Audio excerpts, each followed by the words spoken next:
So I want to show you a few things that we have here in my particular classroom that we don't necessarily, you wouldn't find in a traditional classroom.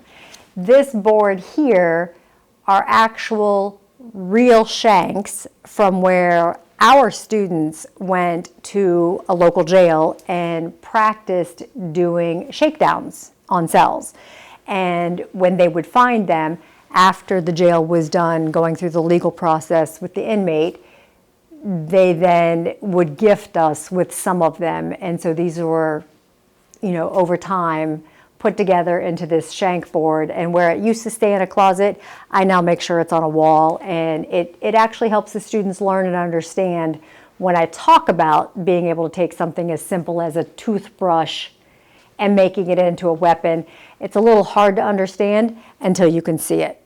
So it's a great piece to use for education because half the time they can't even figure out what these things were made from. Over here, I try and keep some of the textbooks that I had or some of the new things that are coming out. This is fair game. This bookshelf for the students to be able to grab any of that to help with their assignments. But I also have in here the planner from every crime con I've been to. I have a gentleman who did his dissertation on solving a cold case from 1930 in there that students can see. The yearbooks that we build for the Honor Society every year to kind of show what we do. My favorite little thing, my son as a child for Mother's Day at school made me a little dead man in a coffin. And yes, it did cause some issues, but I love it. Everybody knows I have an obsession with pigs because I grew up hanging out on a farm as a kid. So when I first came here, one of my faculty members gave me that. And then this goes to show just some of the events and the things that our students do. We do a lot for Safe Space, and so one year we won almost every award for the Walk a Mile in Her Shoes. So I try and put some of the stuff out there that the kids win so that they can see. This is their room, this is their stuff. This is one of our Halloween props, and for some reason we haven't been able to put her away with the rest of the Halloween stuff. We will change her clothes, we will hide her in the bathroom, and you never know where she's going to be. So again, it's another way that we just kind of torture ourselves and have fun at the same time. I think the thing I'm most proud about is the emblem for the Cold Case Institute. I can't say that I completely designed this because I worked with one of the designers here at the college, but I searched the internet and found 5 different interesting things and asked her, can you please put these together in one item, and I want it to look like this. I gave her like the DNA strand and I told her I wanted this. And so she was able to take what was in my head, which is scary, and make what I think is the coolest logo ever, especially if you compare it to other cold case institutes. It's a great logo. So I'll take you into my office.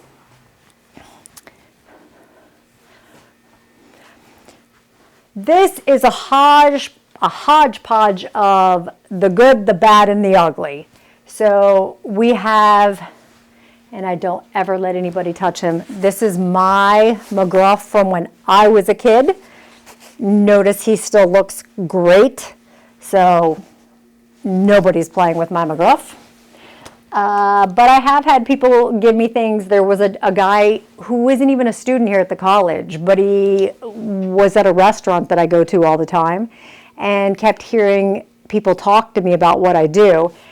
The guy smoked that particular box of cigars just so he could give me the box. And when you open the box, if you look at the paper that kept the cigar safe, it's actually all the tools they used in the old days to do a lobotomy. I just can't make up the things that people give me. I will show you this. I keep this in the box because most people it's a lot, especially for criminal justice, but I've had access to some of the most interesting individuals. And unfortunately, this gentleman just passed away. His name was Robert Platshorn. He was a criminal, and allegedly, according to him, but he was interesting in that he spoke to my students because his case was the first one that the United States government used the RICO Act on for selling marijuana, that used the DEA with other agencies. And he gave us all gifts. He gave me extra gifts. Notice they're still in the bag because I don't know where I would ever wear a pair of knee socks with a little hidden pocket to put my pot in. Not gonna happen. So, but it does have his logo on it, so I thought it was interesting. He did his time. He was given 60 years, which is the longest sentence in United States history. He served 30, so again, he is meeting criteria. That's the longest anybody's ever done time for in the United States for selling pot. So he then went, once he's out, he went legitimate, and he made his own strain, and he sold to the dispensaries here. So, of course, he's got to give us things for that. So I keep these just because it's of a historical nature, but they thought he was in the Black Tuna Gang because all of his associates wore a necklace with a tuna on them.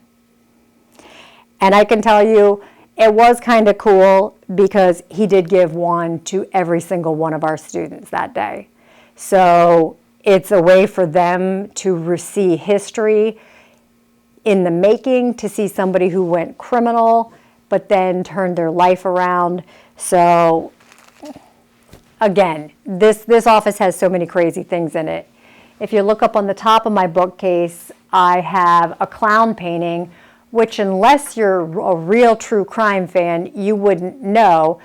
But a student who graduated gave that to me, and that was a painting that was done by the serial killer John Wayne Gacy while he was in prison. If you go down a couple of shelves, you'll see a shank that's in a box, and we keep it that way because I don't want anybody touching it. That is actually a shank that was about to be used. It was within hours of being used on death row here in Florida, and it was going to be used to take out a new guard who didn't have the amount of training that the seasoned officers did. They were going to shank him, and they were going to escape. The candle that's in front of it is actually the candle from the execution service that I went up to, but did not attend, thankfully. I did not go inside for the actual execution of Florida's serial killer, Bobby Joe Long. But Bobby asked me to be there for his execution, and he did want me inside, but the U.S. Supreme Court denied that. So other than that, that shelf really is a hodgepodge of videos that I have found that are very interesting in teaching. There are the videos from the true crime shows that I've done. I get a copy of every single one of those, and so I can use them to show students not only about the case that I was working with and what conclusions I came to, but also to show them that they can go so far beyond being just somebody, you can imagine it, and criminal justice will let you go there. And so, you know, I have a podcast studio. I have my passion case that I've worked on for 20 years, and I will continue to work that case probably for another, until I die or until every question mark is gone. Each question mark represents a victim. And so until I can put a name on every one of those question marks, that board will remain in front of my face forever. And then obviously you can tell I love my college because I begged, and I'm the only one I think that has the I love my IRSC in their office. So this is my home, where I bring my students, and this is where we all live. I love it here.